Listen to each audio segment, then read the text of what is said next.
Mrs. Rosanen, thank you very much for joining us in this. Your, as I said off camera to you, your bravery and your love and support of the truth and the faith and all of this is to be commended. But we'd like to hear from you, as I'm sure our viewers would. Sometimes there is a big cost for discipleship, is there not? Oh, I have to say that this has been very absurd and very surprising process where I have been past 4 years. It has been, I have felt that it has been my calling, but at the same time it has been quite hard and it has taken a lot of my time also. And yet I do not know what the result is. I have to wait still. So you obviously we'll go through some of the background on this, but just to help the viewers understanding, there was the first hearing trial, et cetera, and all of that, and that turned out okay, and then they came right back at you. You're sort of like your country's version of Donald Trump. They're just going to keep coming after you until they get you. Different reasons, but nonetheless here. So. After having been cleared the first time around, what makes this one different? I mean, are the country's laws set up in such a way that they can just keep coming after you? Here in the United States, we have double jeopardy. You can't be, tried and acquitted on the same on something and then it start over again. But in your case, that seems like that's exactly what's happened. Yes. In Finland, it is possible for prosecutor to appeal to higher courts, even though all the charges are acquitted in district court. So it is possible in Finland. Perhaps it is not so common, but it is possible. What do you think is behind this? I mean, sure. I mean, there's lots of people that, believe, hopefully. There's lots of people that believe this is the Bible. It's the inspired word of God, and it contains, spiritual truths and theological truths and things. So what did you do to draw the great big spotlight onto you where they're going to get you come hell or high water? Yes, okay. This is a long story, but everything began 4 years ago. When the Evangelical Lutheran Church, the main church of Finland, decided to support the Pride event publicly. And I belong to that church, it is my church, and I was very disappointed and worried for that decision. And I questioned in Twitter update the leadership of my church that how is it possible that you are celebrating something as a pride, what the Bible calls sin and shame. And I posted from the Bible photo to that Twitter. And after that, this process started. And then after that, there have been also other charges. Police has investigated the case after a criminal complaint, and then the charges were piled up. But you asked that what is the background? I have been in public sphere. In Parliament, 28 years. I have been all the time open about my faith and my views that are based on Christian view, but and our law has not changed. But the LGBT advocates are coming more and more active and even aggressive in Finland. And I think that they wanted to target me, to give a warning sign to people that if you speak openly, then something like this can happen. Even though what I have said, it has only been about classical Christianity, what the Christians have been speaking for hundreds of years, even 2,000 years, I have said nothing extreme. It is only that marriage belongs to one man and one woman, and God, it is against God's will that you have sexual relationships outside this marriage. This is what I have said. But the prosecutor claims that this is hate speech. It is hatred against minority. I think that it is not from hatred, it is from love, because God is love and His word is from love. All right. So this is the situation. It has been, I would say that it is absurd. 4 years ago, I was sitting on the police station altogether 13 hours. I had the Bible on the table and police was asking me about theological issue. What is the meaning of the book to Romans? What is the message of its first chapter? What do you mean by the concept of sin? These kind of theological issues. And the same questions in the court. It is like in Soviet time or in North Korea. Right. It is so absurd to think that this happens in Finland. What sort of warning do you think Christians, Catholics here in the United States should take from your particular case? I mean, everybody is always of the opinion, oh, that could never happen here. Oh, that would never, that's just not possible. That happens to other people in other places. Well, you know, I think Finland tries to style itself, I think, as, you know, modern democracy and everything, and yet here I am talking to one of the lawmakers who's being chased down criminally for simply expressing biblical views. Yes, because we have the freedom of speech and freedom of religion in our constitution, and we also have these international conventions of freedom of speech, and we have long roots of Christianity in Finnish society, and for me it has been a big surprise that and very unreal feeling that something like that can happen in Finland. And I think that if it is possible in Finland, it can happen in any country. The LGBT advocates are very active. They are working and networking across the borders.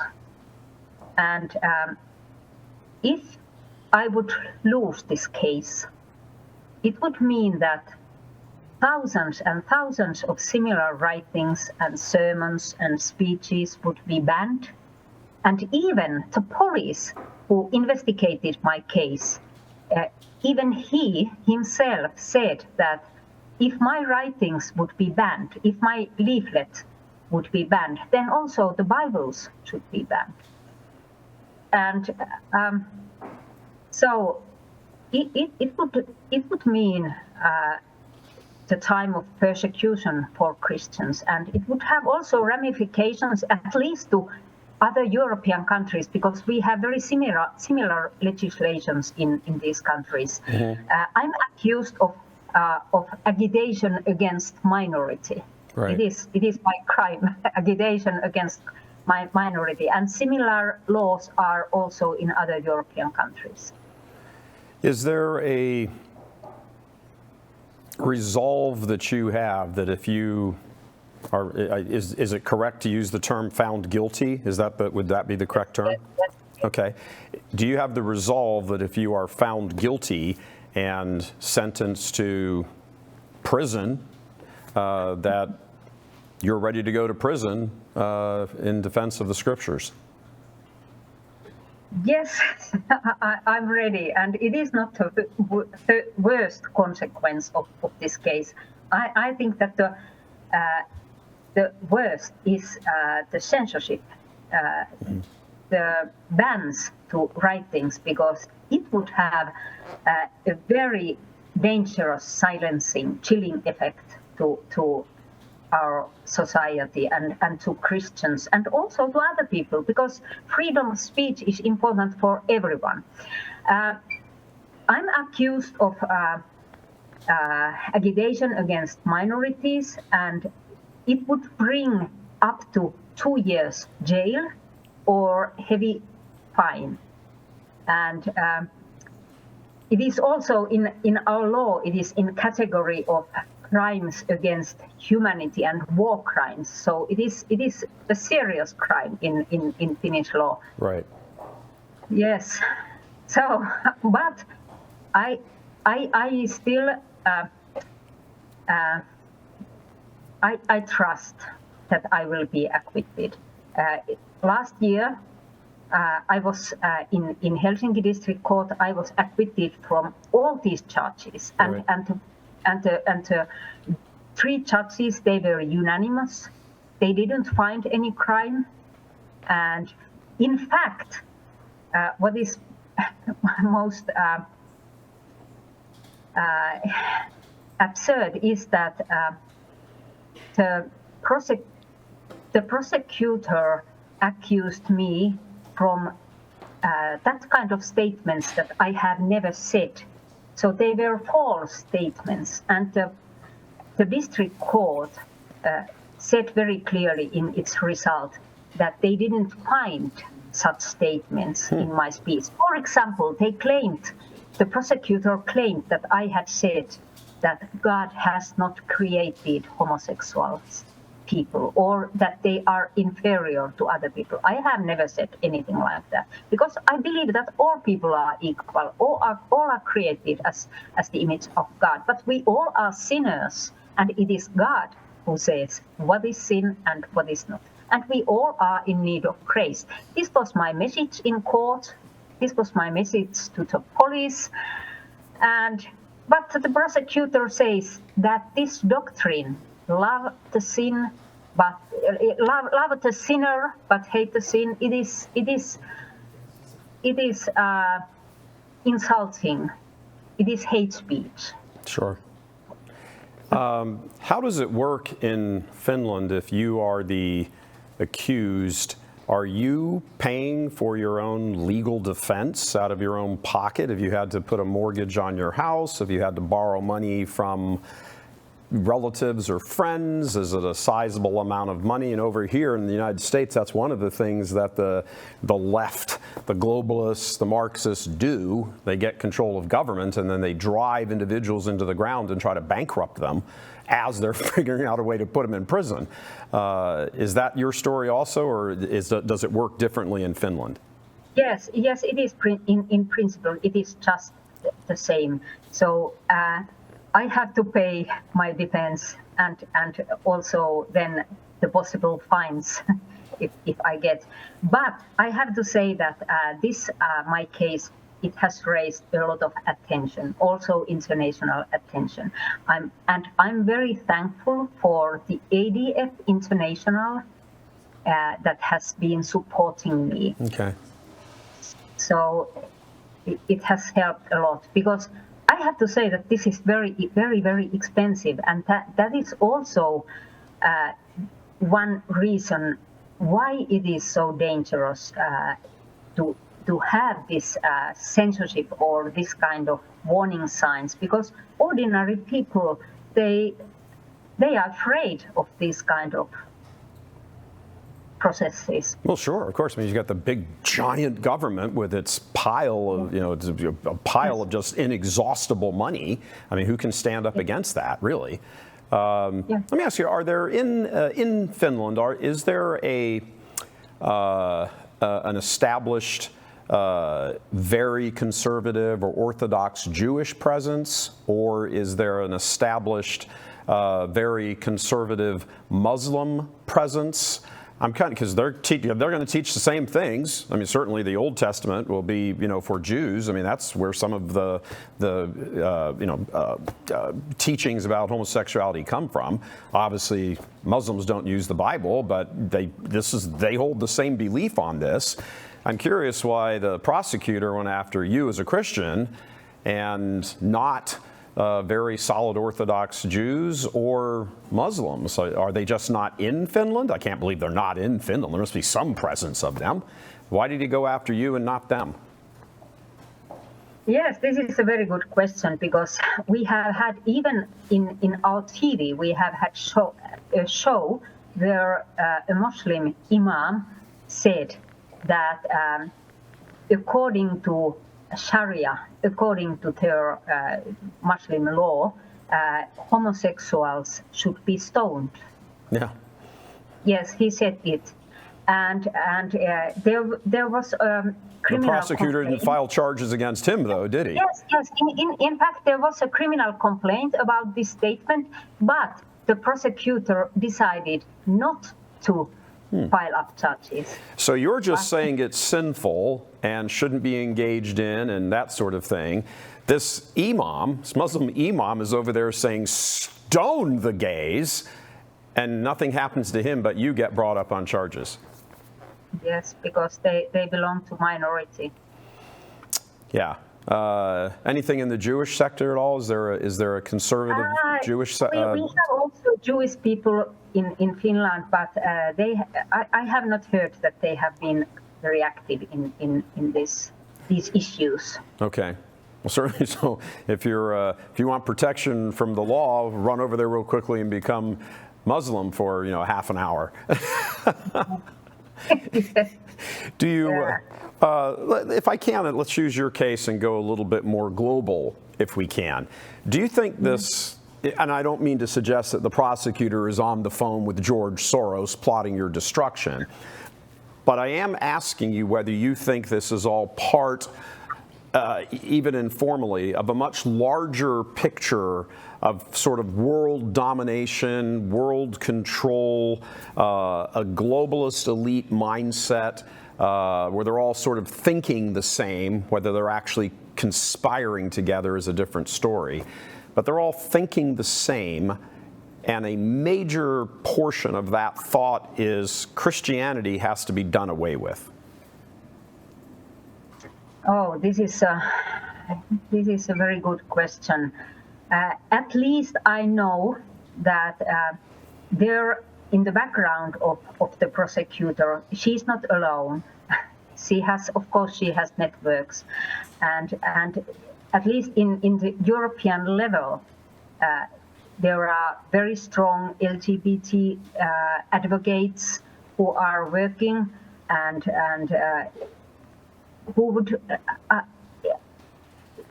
who also pay a lot of attention to my case. Mm-hmm. So I think that in Europe, Christians are waiting and praying for this case, but also those who are opposing, they are waiting, because if I would be convicted, it would have ramifications to other countries. They would raise up similar charges against other Christians. So I think that we are living just now in that kind of post-Christian world. There is a strong attack against Christian values. We can see it in gender politics and in LGBT issues, pro-life life issues, and so on. Yeah, I think you're spot on there. The ramifications of it, the shockwaves it would send around, would be, if you were to be found guilty, would embolden the same forces in other countries to go after other people. just like they've gone Yes, after you. and now when this has, if this case goes to the Supreme Court, it would give a precedent, a legal guide for possible similar cases in Finland and also in Europe. Sure. So they are following also these cases in other European countries, and it would be a legal guide for courts also in other European countries. And that's why this is the result will be very historical in Finland and in Europe. What the appellate court is doing. And again, we're scheduled to have a final decision in this in November. Is that correct? Yes. In the end, before the end of November, we do not know the exact date. Sure. Yet. So you have a little bit more than a couple of months. That must be very nerve-wracking, sitting there every day, just sort of counting down the days. Yes. I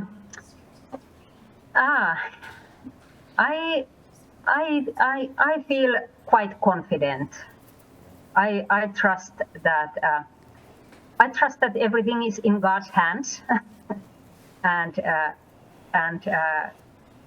so whatever happens, I believe that there is His guidance. But of course, if I would be convicted, I will appeal to the higher court, even to the European Courts of Human Rights. So I feel that it is my task and it is my calling to fight for the freedom of speech and freedom of faith, and also for the worldview of the Bible and biblical issues. Your prayers must be something like, Jesus, I'll accept whatever you want, just don't make it this.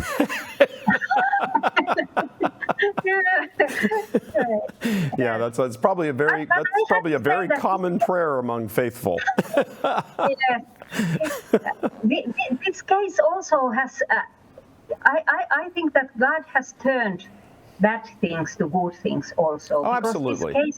This case has opened up many chances to, for example, to tell to Finnish people in live broadcasts and in front of the court about the gospel, the good message of the Bible, that what is the solution to the problem of sin, that Jesus has died for our sins.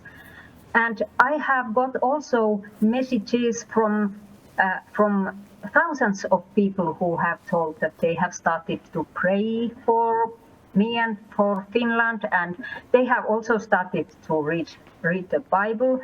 I have also got messages from gay people who have told that they have found Christ in their life during this process. So this has gained a lot of attention, and it has raised a lot of discussion about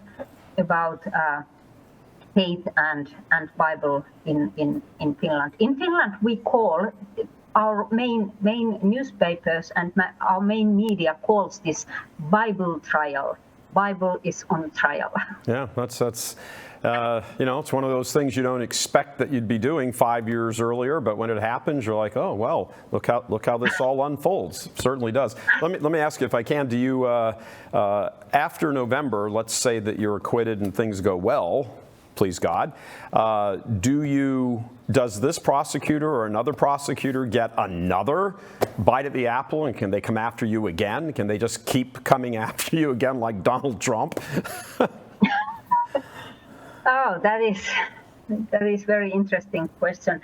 I have said that whatever happens, I will stand behind these teachings. Mm-hmm. I will not apologize what Apostle Paul has stated or taught. So by God's grace, I will continue to speak about these issues and those biblical teachings. So it is possible that they attack again, but if I would win, it would be a very, very strong precedent, a legal guide for possible other cases. And I think that it is very important task for me to fight for also other Christians that they would be free to speak. Yeah, absolutely. I mean, you know, the prosecution would be 0-2 against you, having lost 2 cases. You know, at some point, normal, reasonable people, even if they disagree with you, reasonable people would say, well, look, you can't keep trying somebody for the same thing over and over and over again until you finally get a conviction against them. So you hope that reasonable or cool heads would begin to prevail at some point. So just before I let you go, is there anything else I should have asked you or anything else you want to add?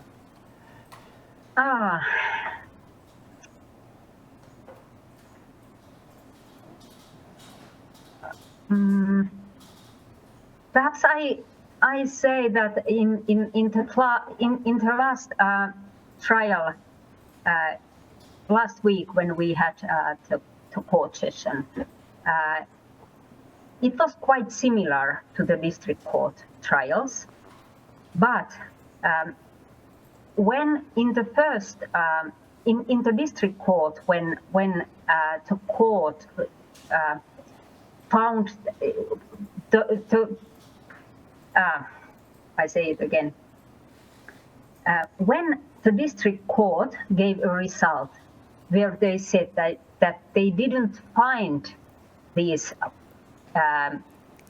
false statements, what the prosecutor had claimed me to have said, then the prosecutor said that it is not important if it is true or untrue what I have said, but it is important what is the objective interpretation of these statements and that they are insulting. You know, in America, we call that moving the goalpost. You know, they'll set up a set of rules, and then if they can't get you on those set of rules, they change the rules a little bit and come after you again. Yes.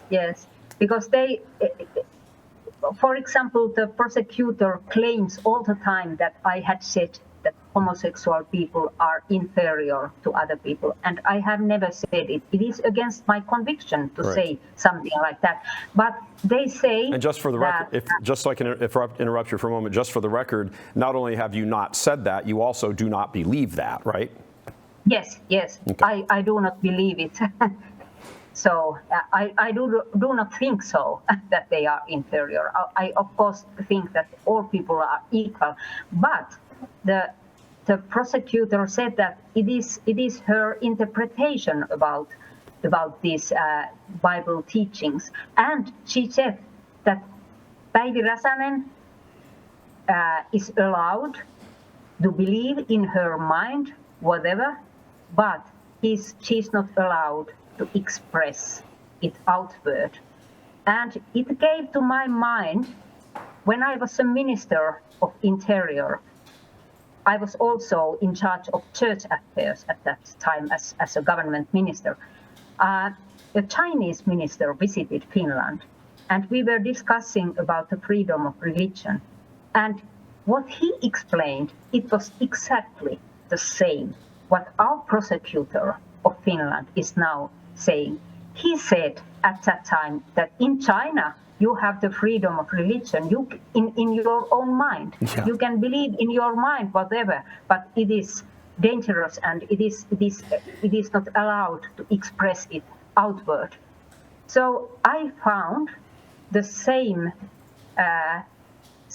very restricted view of religious freedom now from the Finnish prosecutor, as was the Chinese minister. Yeah, it's one of the things they do here. The left, the Marxists, as we call them here, are, well, you can keep your religion in your house, just don't bring it out on the street.